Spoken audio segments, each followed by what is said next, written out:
Hello, I'm Miriam Stead. I'm the Head of Heritage and Arts for Essex County Council, and welcome to Colchester Castle Museum and the Guardians of the King exhibition, which is the star event of our Essex Jiangsu Festival.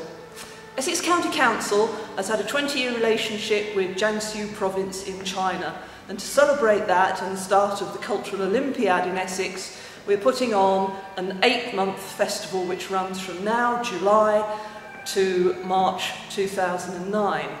And I'm just going to tell you a little bit about how we found these fantastic terracotta warriors in Jiangsu and have been able to bring them back to Colchester. When I first was planning to go over to Jiangsu to look for cultural partners to bring back to Essex, I was reading the rough guide to see, oh, well, what is there? What can we go and see? And I found a little bit about the city of Suzhou, which is in northern Jiangsu.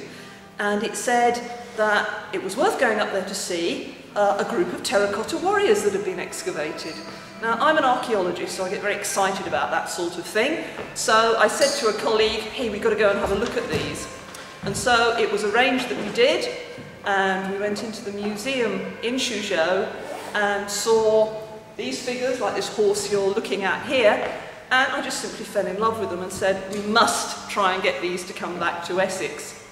So, with a lot of hard work from colleagues in Suzhou, in Jiangsu Provincial Government, and at Essex County Council, we've managed to get these figures back here.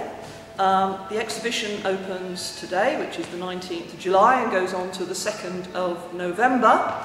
And at the same time, we've made a lot of good friends in Suzhou, which I hope are going to bring lots of good relationships for the future.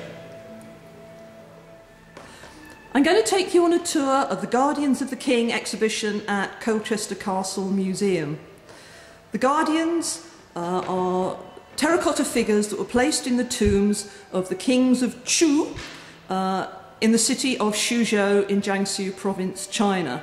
And we have them over here in the Castle Museum in Colchester for the next 4 months. So I'm going to walk you around the exhibition, looking at some of the objects and trying to tell you a little bit about them. What we're looking at now is a mounted horseman figure.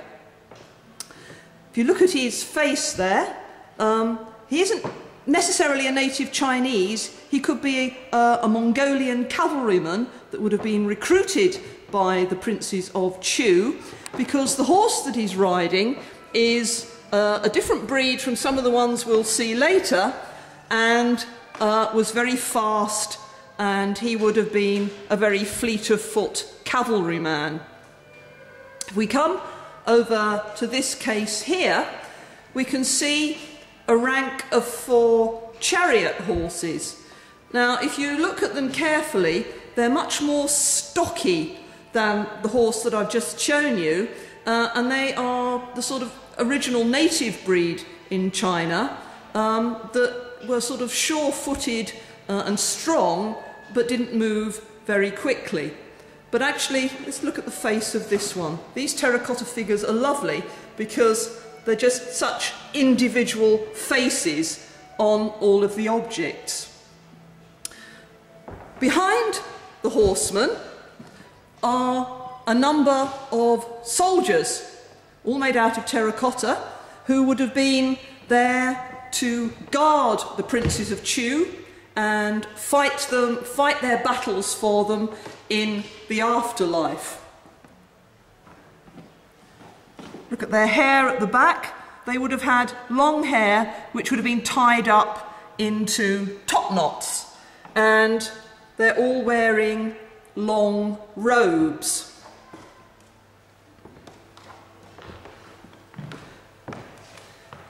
These two here are seated soldiers who may have been on the back of a chariot which was pulled by the horses here. Turning round to the next case, we have 5 indeed, superb examples of officials. And the really exciting things about these figures is they still have the colours on them. Now, these terracotta figures are over 2,000 years old and were quite happily asleep in their tomb until they were discovered by Professor Li of Suzhou Museum in 1984. Let's look at this one a little more closely. Look, he's got a moustache there, and he has red on his robes there. His hands are clenched together, and he would have held probably a staff of office or something like that in his hands.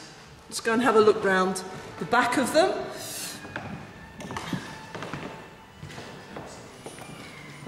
And you can see that they're also painted on the back. And again, they have this long hair which has been tied into a top knot.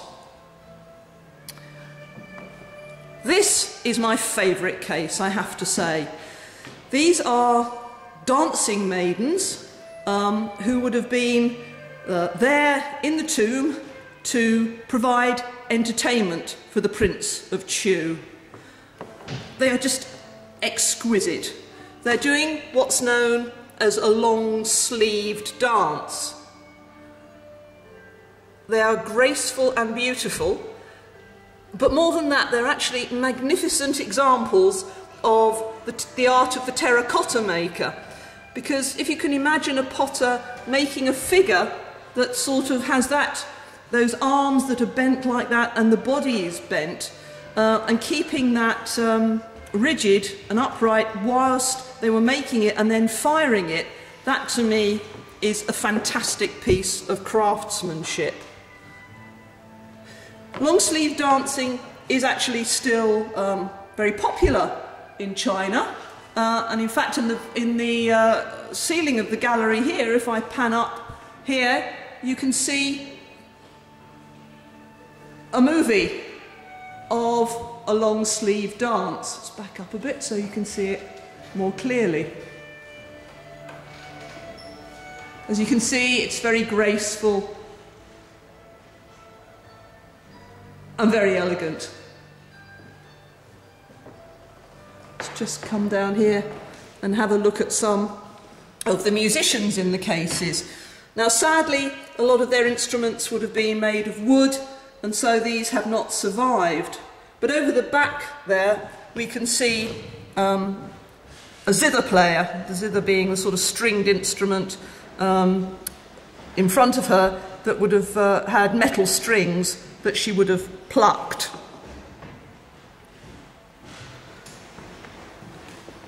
In this case here, we have more soldiers, and this one has a shield, and he would have held a weapon in his hand.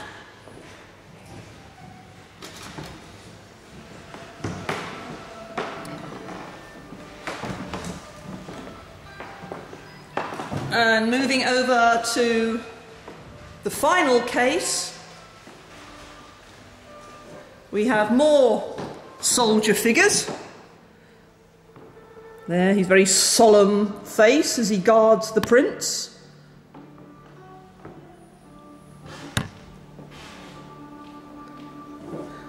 And this character here, another soldier, but actually a very different head. The way these figures were made, they were all made in moulds, and the bodies were moulded separate to the heads. That head is actually sort of plugged into his neck, and so they would have made many bodies all the same, but I just think they probably had a variety of moulds that they used to get different facial expressions, so that, you know, the figures were not entirely uniform, which you know, I think it's very charming. Here's another long, tall, robed figure.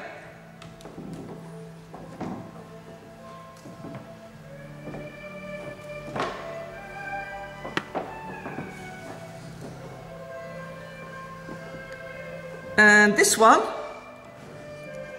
is a unique hooded figure,